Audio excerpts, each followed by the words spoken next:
Friends, there are many limitations, conditions, and safeguards which have been introduced in GST in the recent past.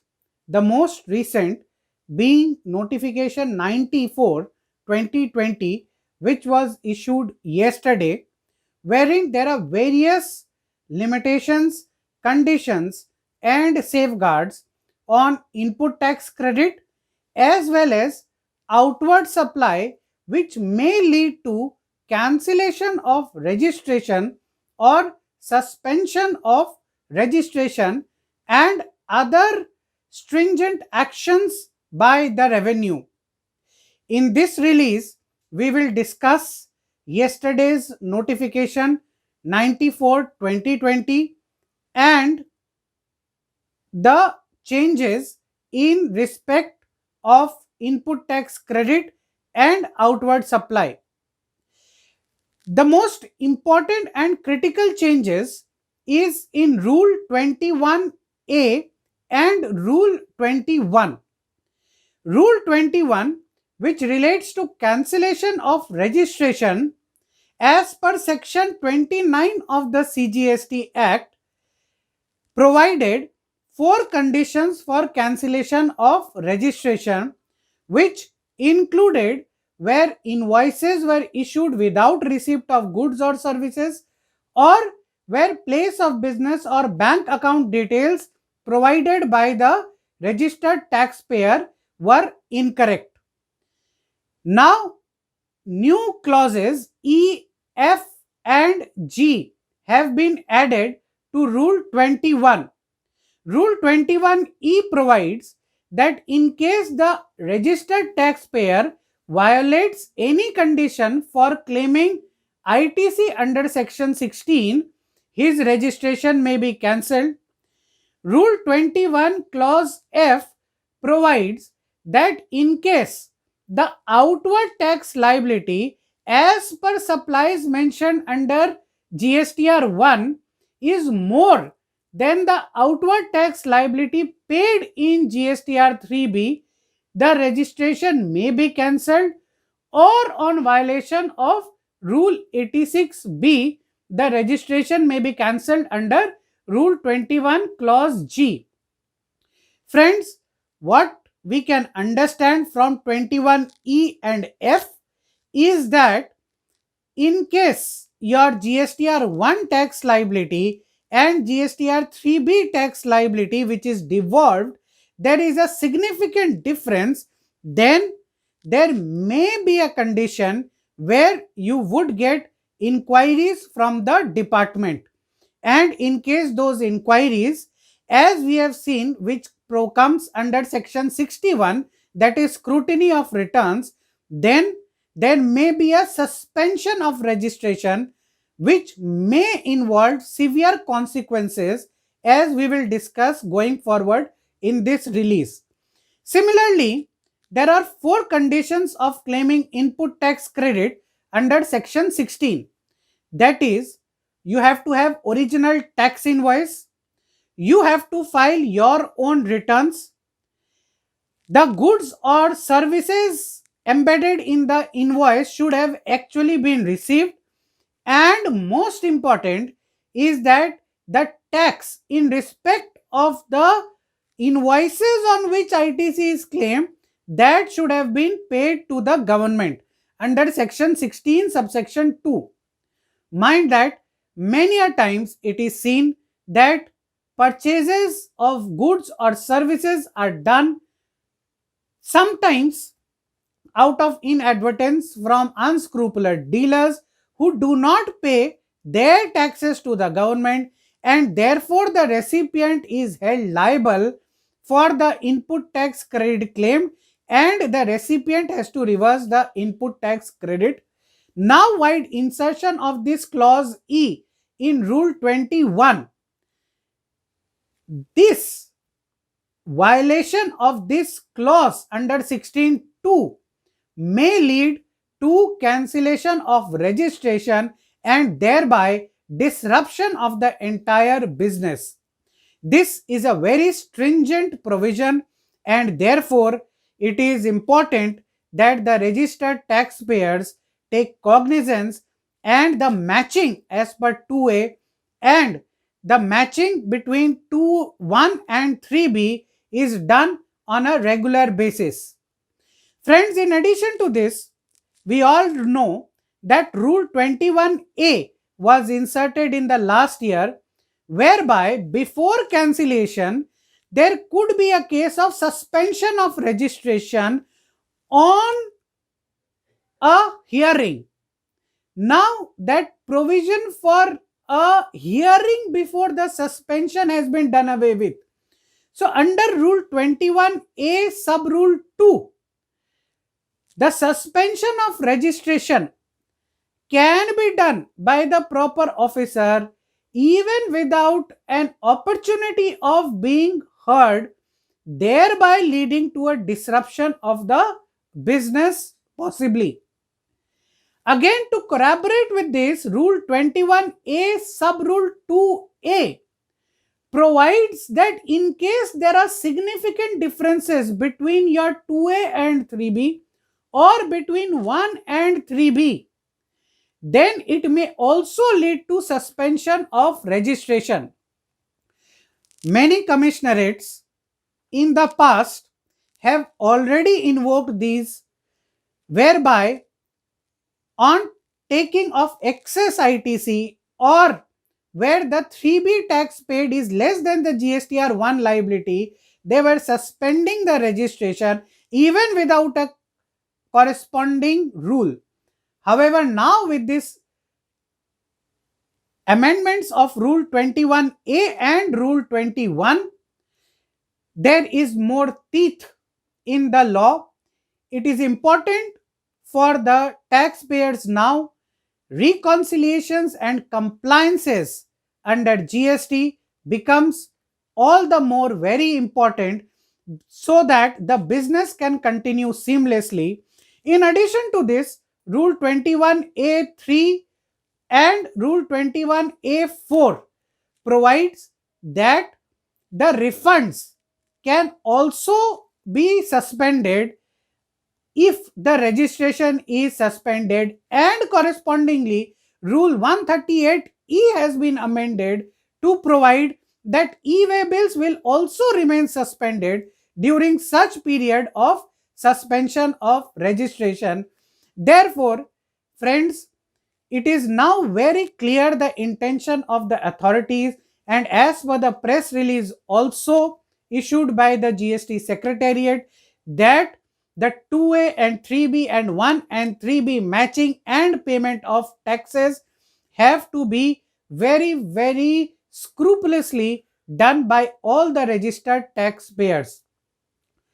Friends, in addition to this, Rule 59 Sub Rule 5 has been added, whereby in case the previous period's GSTR 3B has not been filed, the current period's GSTR 1 would be blocked.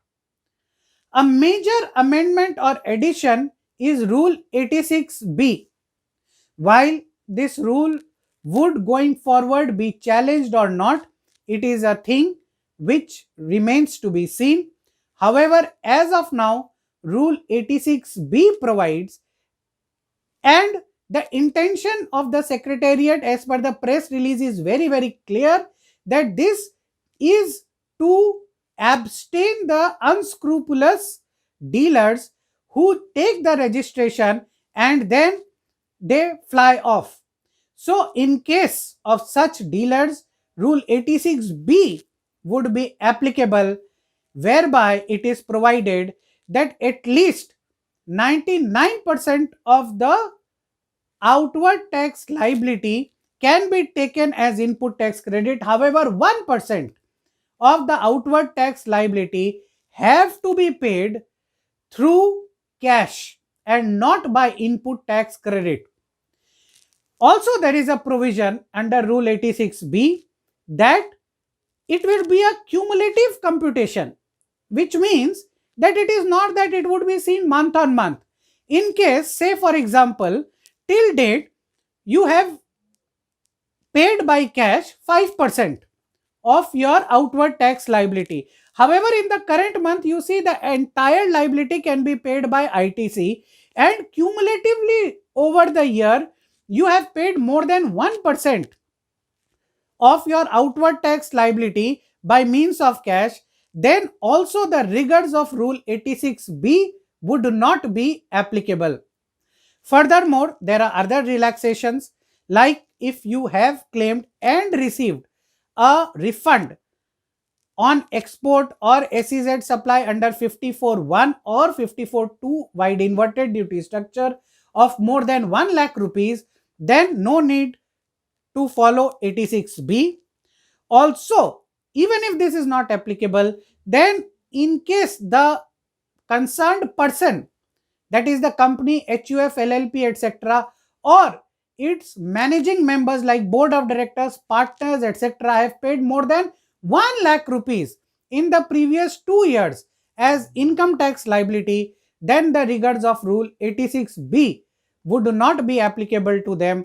86B would not also be applicable to PSUs and government bodies and other authorities. Friends, another few important developments we will discuss. One of the most critical developments is the inception of GSTR 2B, which is a frozen statement of input tax credit for a particular month. Now, we all know that Rule 36(4), that has now been amended, also restricts the input tax credit. Therefore, how to calculate? What would be the parameters on which the revenue authorities would calculate how much of ITC to restrict? Because 2A is a dynamic statement. That is why GSTR 2B has been introduced, so that the authorities for a particular month get one figure of ITC which is available in 2A for future assessments. However, now there is another important activity which requires to be done, that is reconciliation between 2A and 2B. As it is, you are reconciling between your purchase register and 2A. Now another reconciliation is required between 2A and 2B, and there would be primarily three requirements of reconciliation.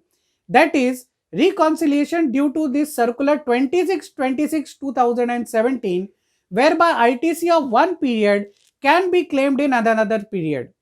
So it may happen that in the last period you have not claimed a particular ITC because possibly you do not have a tax invoice.